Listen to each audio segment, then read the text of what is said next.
The fog of depression. When your psyche shuts down to prevent total collapse, have you ever noticed how sometimes the body knows to shut down before the mind does? How a fever forces you to rest when you've pushed too far, or how exhaustion pulls you into sleep before you collapse completely? There's a wisdom in the organism that operates beneath conscious awareness, a protective intelligence that intervenes when we refuse to listen. But what happens when it's not your body that shuts down, but your psyche itself? Imagine waking up one morning and discovering that the world has lost its color. Not literally, but experientially. The coffee tastes like nothing. The sunrise that once moved you leaves you empty. Conversations feel like they're happening behind glass. You move through your days as if walking through water, every gesture requiring enormous effort, every interaction draining you of resources you no longer possess. You tell yourself you're just tired, just stressed, just going through a phase. But somewhere deep inside, beneath the numbness, you sense something more profound is occurring. Your psyche, that vast inner universe of feeling and meaning, has gone dark. And what you don't yet understand is that this darkness isn't the problem. It's the solution to a problem you've been refusing to see. This is the fog of depression, and it's not what you think it is. We've been taught to see depression as malfunction, as the mind turning against itself, as chemistry gone wrong. The medical model gives us a clean narrative: neurotransmitters out of balance, serotonin depleted, a problem to be fixed with the right medication or therapy protocol. And while there's truth in this understanding, it misses something essential. It treats the psyche as a machine that's broken rather than as an intelligence that's responding. Consider Sarah, a successful attorney in her mid-30s. From the outside, her life is enviable: partnership track, beautiful apartment, respected by colleagues. But over the course of 6 months, she begins to feel herself disappearing. First, it's subtle. The cases that once energized her feel hollow. Then the numbness spreads. Weekends bring no relief. Friends seem like strangers. She forces herself through the motions, maintaining the performance, but inside, she's vanishing. When she finally sits in her therapist's office, she says something that stops them both. It's like my soul just left, like it looked at my life and decided it couldn't stay anymore. What Sarah is experiencing, what millions experience in variations of intensity and duration, is not simply a chemical imbalance. It's a profound psychic event, a shutting down of the meaning-making apparatus of consciousness itself. The fog descends not randomly, but systematically. It obscures not everything, but specific things. It numbs not all feeling, but particular feelings. And if we look closely at what gets obscured and what gets numbed, we begin to see a pattern. The fog takes away your ability to feel invested in the life you've been living. It removes your capacity to care about the things you've been told should matter. It strips away the energy you need to maintain the person you've been pretending to be. And here's what's crucial. It does this because that life, those things, that person, they were killing you. The fog of depression is your psyche's emergency shutdown, the psychological equivalent of your body forcing you into unconsciousness before trauma causes irreparable damage. But we don't see it this way. We see it as the enemy, the darkness that must be fought and conquered. We throw everything at it: medication to restore chemical balance, therapy to correct distorted thinking, exercise, meditation, gratitude journals, positive affirmations. And sometimes these help, genuinely help, because they address real contributing factors. But often, they're like giving painkillers to someone with a broken leg and telling them to keep walking. The pain isn't the problem. The pain is the message that something is fundamentally wrong. What's wrong is that you've been living a life that isn't yours. You've been performing a self that isn't you. You've been investing your finite energy into a structure of meaning that doesn't actually mean anything to your soul. And your psyche, in its wisdom, has looked at the divergence between who you are and who you're pretending to be, and it's made a calculation. Better to shut down now than to fragment completely. Think about it. Depression doesn't just make you sad. It makes you not care. It takes away desire, ambition, the capacity to be moved by what used to move you. It's not adding suffering. It's subtracting the false investments that were causing suffering. The college student who can't get out of bed to attend classes for a major their parents chose. The executive who can't feel anything at the promotion they've been chasing for years. The parent who goes through the motions but feels like a ghost in their own family. In each case, the fog isn't obscuring reality, it's revealing it. It's showing you, in the most brutal way possible, that something essential is missing from your life. The conventional understanding sees depression as darkness interrupting light. But what if it's the opposite? What if depression is what happens when the light of consciousness finally penetrates a life constructed in darkness, built on foundations that cannot hold, animated by a self that isn't authentic?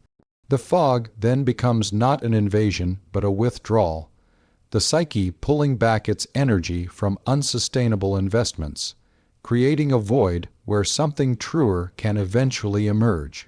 This is the mystery that psychology struggles with. Why depression can feel both like dying and like the beginning of something necessary. Why some people emerge from it fundamentally changed, as if they've been dismantled and reassembled according to a truer blueprint.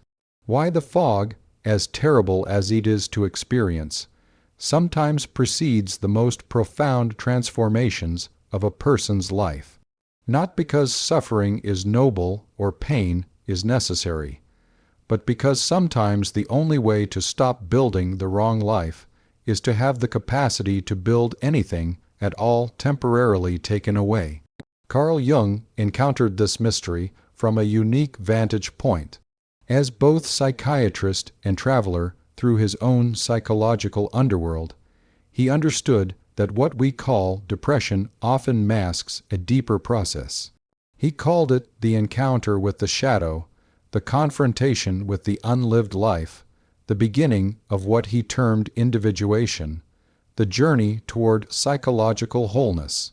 Jung understood that the psyche is not a simple mechanism, but a self-regulating system of extraordinary complexity. Like the body, which compensates for imbalances through fever, inflammation, and pain, the psyche compensates for psychological imbalances through symptoms that, while painful, serve a regulatory function. Depression, from this perspective, is the psyche's compensation for a life lived too much in one direction, a consciousness that has become too narrow, too one-sided, too identified with a fault center.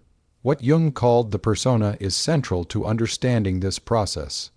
The persona is the mask we wear, the social identity we construct, the person we present to the world. It's not inherently false. We need personas to function in society, to navigate different contexts and relationships. The problem arises when we mistake the persona for our true self, when we invest so completely in the mask that we forget we're wearing one. We become the job title, the role, the image. We live entirely on the surface, animated by external validation, shaped by collective expectations. When this identification becomes total, something profound happens in the depths. The aspects of yourself that don't fit the persona, the parts you've rejected or denied or never developed, they don't disappear. They accumulate in what Jung called the shadow, the unknown and unlived parts of the psyche. The shadow contains not just what's dark or negative, but everything that's been excluded from conscious identity. Your creativity, if you've lived only in logic.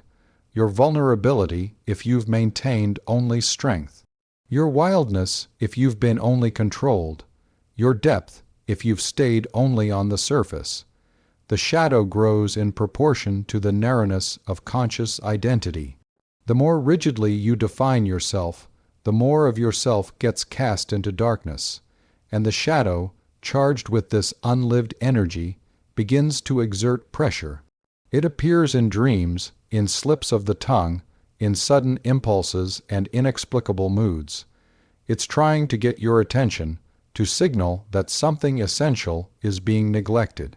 But if you ignore these signals, if you tighten your grip on the persona and insist on maintaining the false unity of your conscious self, the psyche escalates. This is where the fog enters. Depression, Jung understood, is often the shadow's most powerful intervention. It's the unlived life demanding to be lived, the rejected self demanding recognition, the authentic core demanding expression.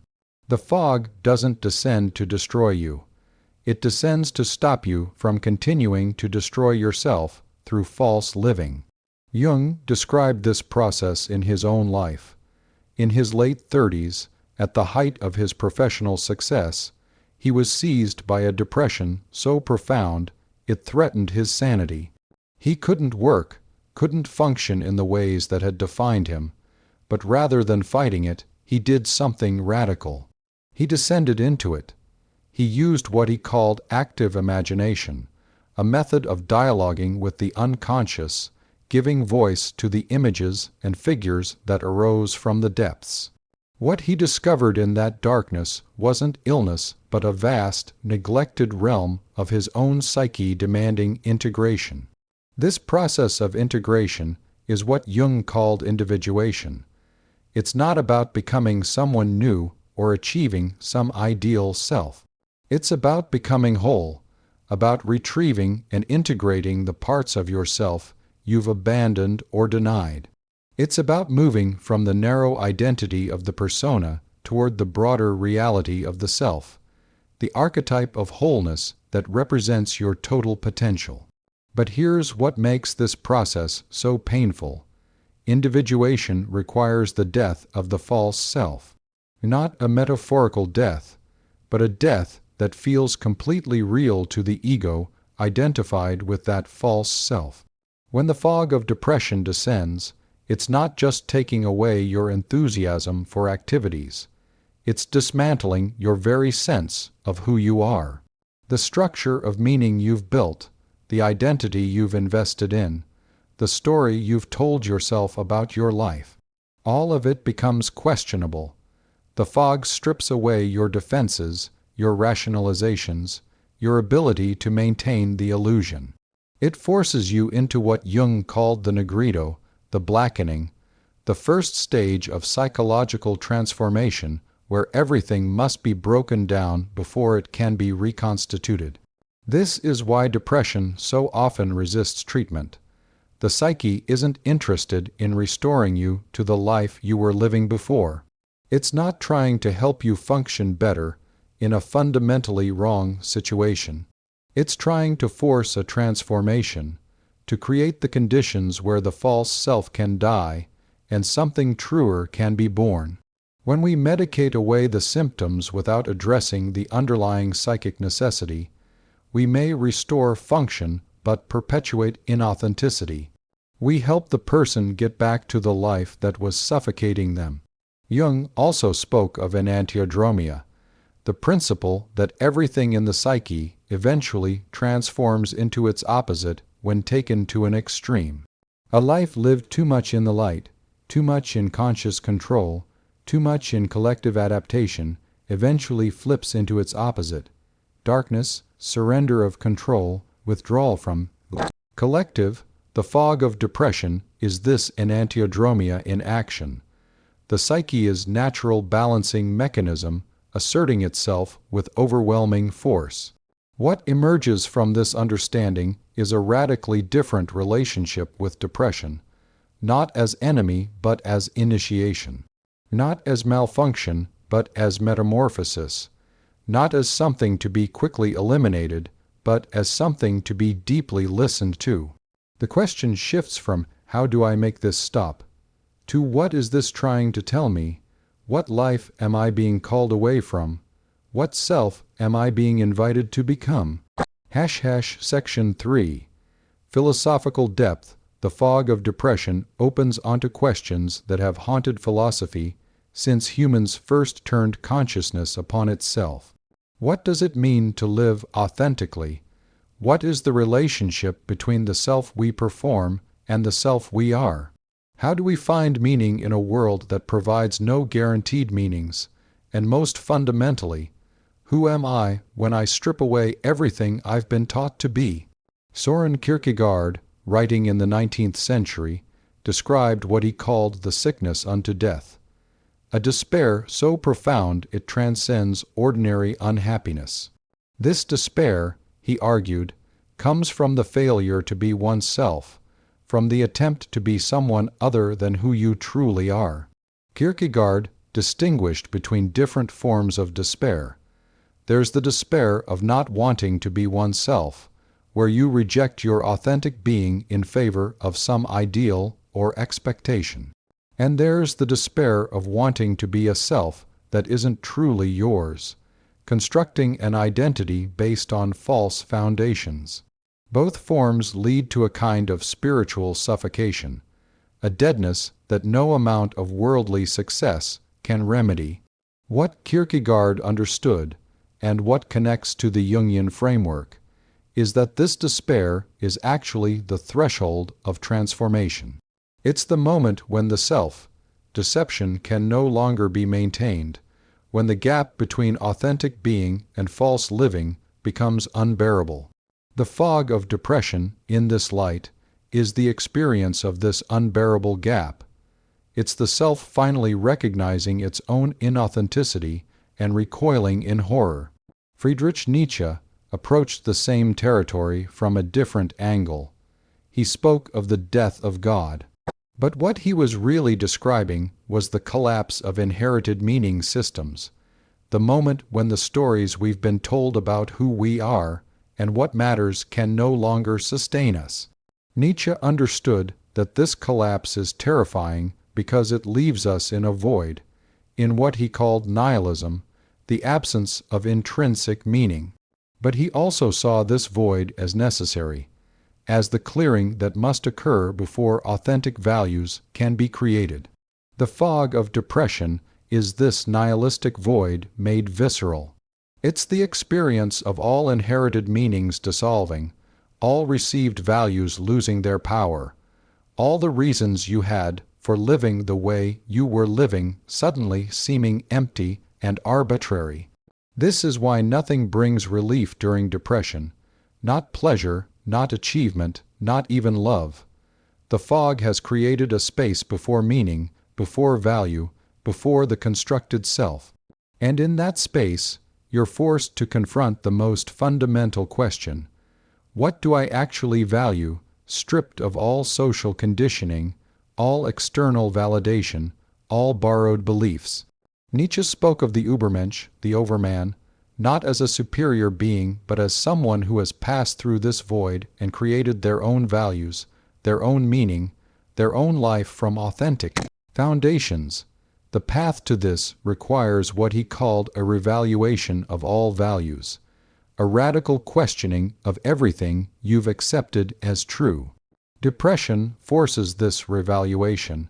It doesn't give you a choice. Eastern philosophy approaches this from yet another angle. Buddhist thought describes the self as fundamentally empty, a construction without inherent existence, a pattern maintained through craving and attachment. Suffering, in this view, comes from clinging to this constructed self, from trying to make permanent what is inherently impermanent. The fog of depression, from this perspective, might be seen as the constructed self losing its ability to maintain itself, the illusion breaking down under its own weight. But Buddhism doesn't leave us in the void. It points towards something beyond the constructed self, what might be called our Buddha nature, an awareness that exists prior to all conceptual elaboration. When the false self dissolves, this prior awareness can emerge, not as another identity to construct, but as a way of being that's more fundamental than any identity. The fog, then, becomes a forced meditation, a stripping away of everything that isn't essential, a return to what's real beneath the constructions. The existentialists added another crucial dimension. Jean-Paul Sartre insisted that existence precedes essence, that we're not born with a predetermined nature, but must create ourselves through our choices. This freedom is both exhilarating and terrifying because it means we're responsible for who we become. We can't blame our nature, our circumstances, or our past. We're condemned to be free, as Sartre put it. The fog of depression often coincides with what existentialists call an encounter with freedom. When all the stories collapse, when the roles no longer fit, when the life you've been living reveals itself as a construction rather than a necessity, you're thrown back upon your freedom. And freedom without structure feels like falling through empty space. The terror of depression is partly the terror of recognizing that nothing obligates you to continue being who you've been. You could choose differently. You could become someone else. The life you're living isn't inevitable. It's one possibility among countless others, and you've been choosing it, consciously or not, all along. Martin Heidegger described the state he called thrownness, the fact that we're thrown into existence without having chosen our circumstances, our time, our culture. We find ourselves already in a world, already embedded in interpretations and meanings we didn't create. Authenticity, for Heidegger, means acknowledging this thrownness while taking ownership of how we respond to it. We can live in what he called Das Man, the anonymous they, doing what one does, being who one is supposed to be. Or we can live authentically, making choices from our own innermost being toward death, from the recognition of our finitude and the preciousness of the existence we've been thrown into. Depression strips away the possibility of living in Das Man. The fog makes it impossible to continue doing what one does, being who one is supposed to be. It forces an encounter with your ownmost being, with what's uniquely yours beneath all the collective identifications. This is why depression is so isolating. You can't take comfort in the shared meanings of the collective because those meanings have lost their power. You're alone with yourself in a way that's almost unbearable. Yet this aloneness is where transformation becomes possible. Heidegger spoke of anxiety as revealing the nothing, the groundlessness of existence. Depression is this anxiety intensified and prolonged. And in that nothing, in that groundlessness, there's the possibility of a more authentic foundation. Not one given by culture, family, or conditioning, but one chosen from your deepest recognition of what's true for you. The common thread through all these philosophical perspectives is that the fog of depression represents a crisis of meaning and identity that's simultaneously destructive and potentially creative. It destroys the false to make room for the true. It empties the constructed to allow for the authentic. It strips away the borrowed to reveal what's genuinely yours. But this process doesn't guarantee a positive outcome. It's possible to remain stuck in the void, to never rebuild, to be crushed by the weight of freedom and responsibility. This is the existential risk at the heart of depression, why it's genuinely dangerous and not to be romanticized. What philosophy offers isn't a cure, but a framework for understanding what's at stake. Depression isn't just about feeling bad.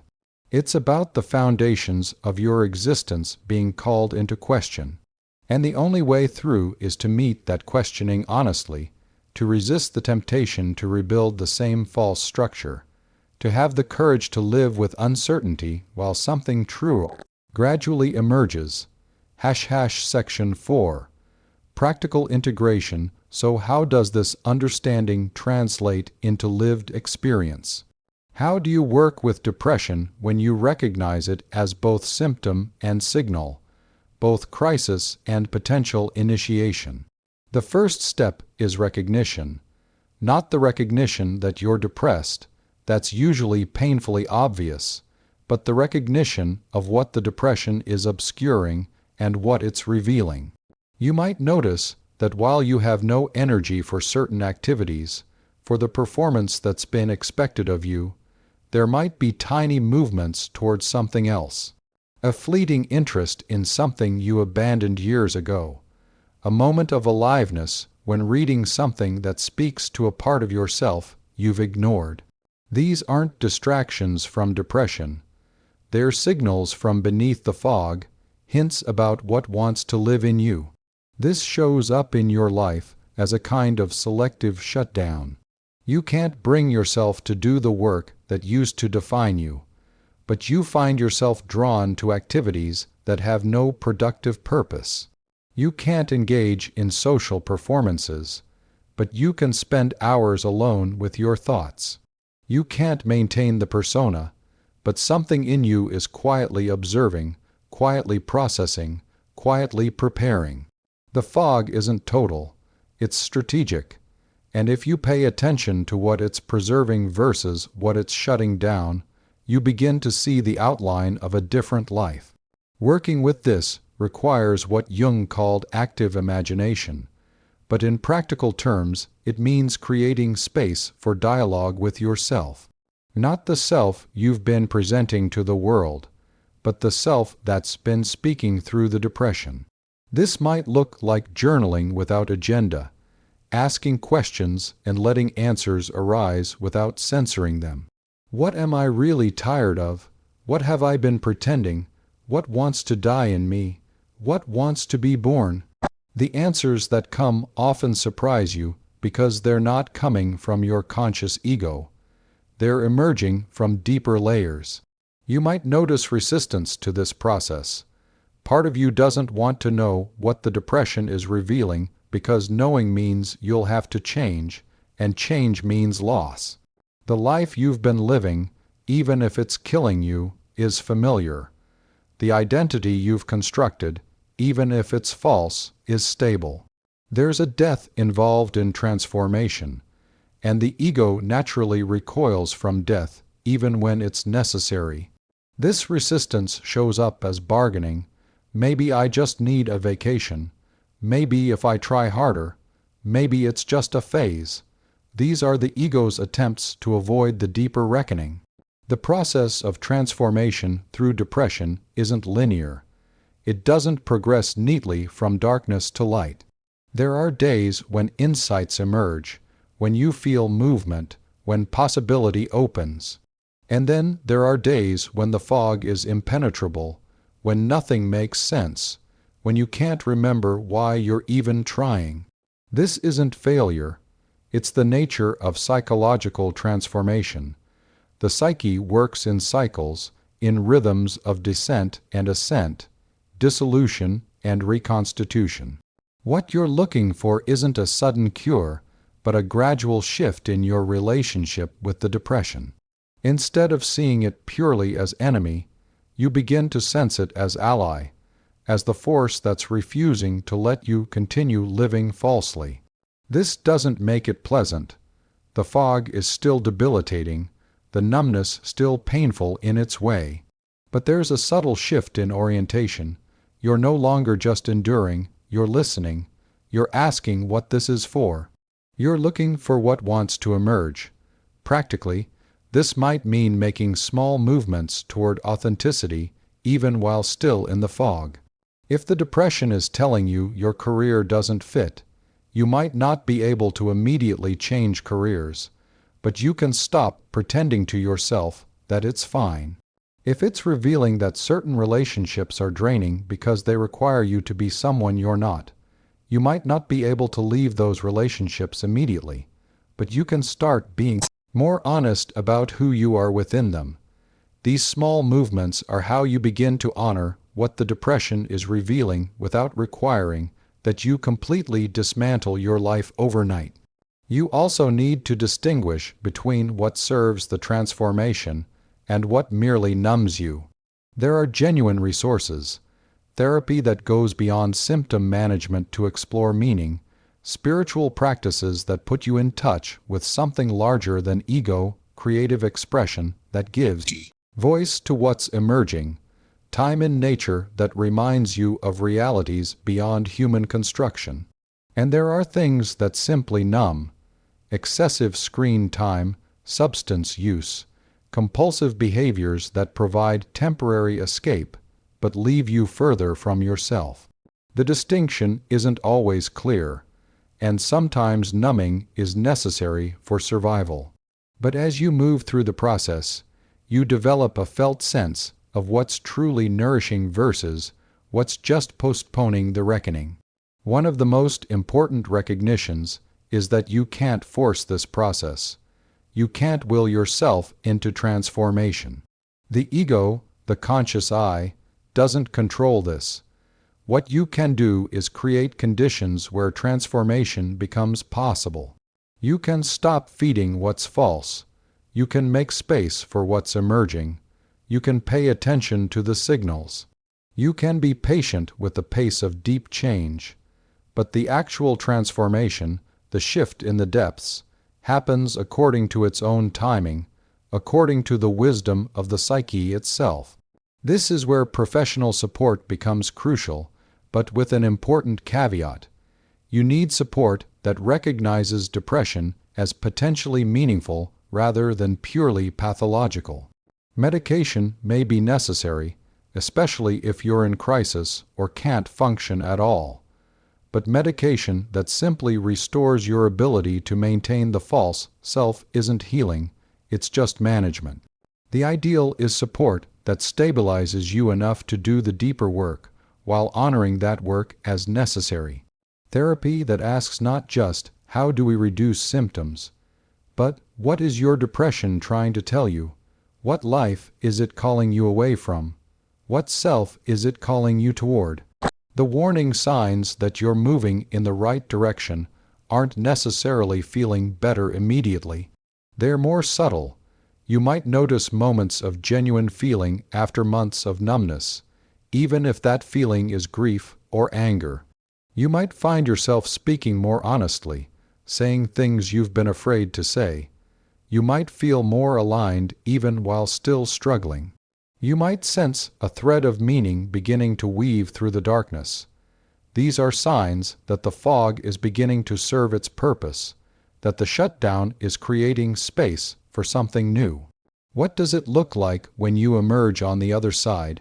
Not cured, because that implies returning to what was before, but transformed, reconstituted according to a truer pattern. First, there's a different relationship with yourself. The persona doesn't disappear. You still need to function in the world, but you're no longer identified with it. You can put on the mask when necessary and take it off when you're alone. There's a self beneath the roles, and you know that self now. You've met it in the darkness. It's more complex than the image you were presenting, more contradictory, more whole. And there's a relief in this, even though it's not the relief of simplicity or certainty. You notice that your tolerance for inauthenticity has dramatically decreased. Situations that you used to endure, relationships where you performed, environments that required you to be false, they become unbearable more quickly now. Not in a judging way, but in a simple recognition: this doesn't fit anymore. I can't do this. And while this might create practical challenges, there's also a clarity in it. You're no longer willing to betray yourself for comfort or approval or security. The things that bring you alive are different now. Not necessarily completely different activities, but different quality of engagement. You're less interested in achievement for its own sake and more interested in meaning. Less driven by external validation and more attuned to internal resonance. Work that used to feel important feels hollow. Work that seemed insignificant might feel crucial. Your values have been reordered, not through moral reasoning, but through the direct experience of what actually matters to you when everything else is stripped away. There's also a new relationship with darkness. You're less afraid of it now because you've been in it and survived. You know that psychological descent isn't always pathology, that sometimes it's initiation. You're more willing to let things fall apart when they need to, more trusting of the psyche's compensatory wisdom. This doesn't mean you seek out depression or romanticize suffering. It means you're less terrified of the depths, less desperate to stay only in the light. The transformation also brings a kind of solitude that's different from loneliness. You're less dependent on others to confirm your identity because you have a more direct relationship with yourself. This can be confusing to people who knew you before. They might see you as withdrawn or changed in ways that make them uncomfortable. Some relationships don't survive this transformation because they were based on who you were pretending to be. But the relationships that remain or that form anew have a different quality. There's more honesty, more depth, less performance. You also carry something now, a kind of knowledge that comes only through descent. You can recognize others who are in the fog. You can see past the surface presentation to the struggle beneath. And while you can't walk the path for them, you can witness it, can offer the understanding that comes from having been there yourself. This is Jung's wounded healer, the archetype of someone whose own wounding becomes the source of their capacity to help others. Your depression, if you've worked with it rather than just fighting it, becomes a kind of initiation into a deeper understanding of the human condition. But the transformation isn't complete, and this is crucial to understand. You haven't arrived at some final state of enlightenment or perfect authenticity. The individuation process continues, new layers emerge, new aspects of shadow demand integration. The persona and the authentic self continue their dialogue, their dance.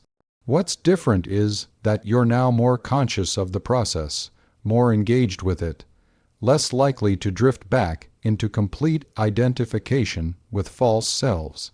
There are still difficult days. The fog can return, though usually it's thinner now, more recognizable as a signal rather than a siege. You know how to work with it when it comes. You know what it's asking. You're less afraid of it and more able to let it serve its purpose. And sometimes, paradoxically, this very relationship with darkness prevents it from needing to descend as heavily.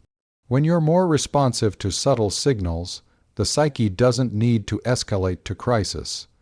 The greatest shift might be in how you understand your life. Before the depression, life was happening to you, and you were reacting to it based on internalized rules and expectations. After the transformation, life is something you're actively creating from a more authentic center. Not that you control everything, but that you're making choices from a deeper place, a place that's more truly yours. The difference between being lived and living, between performance and presence, between false adaptation and authentic expression. You also develop what might be called tragic wisdom, the understanding that growth and suffering are sometimes inseparable, that death and rebirth are real psychological experiences, that becoming who you are requires letting go of who you thought you should be. This wisdom doesn't make you cynical. If anything, it makes you more appreciative of the preciousness and fragility of authentic existence, more committed to living as truly as you can in whatever time you have. Remember the question we started with. What happens when it's not your body that shuts down, but your psyche itself? Now you can see the answer differently. The fog of depression, that terrible darkening of consciousness, that numbing of all that once mattered isn't random malfunction. It's the psyche's most radical intervention, the emergency measure it takes when all other signals have been ignored. It shuts down your capacity to continue living falsely, because continuing would mean fragmenting beyond repair. It creates a void where the false self can die, so that something truer might be born. This doesn't make depression less painful. It doesn't mean everyone who experiences depression is going through individuation, or that all depression is meaningful in this way.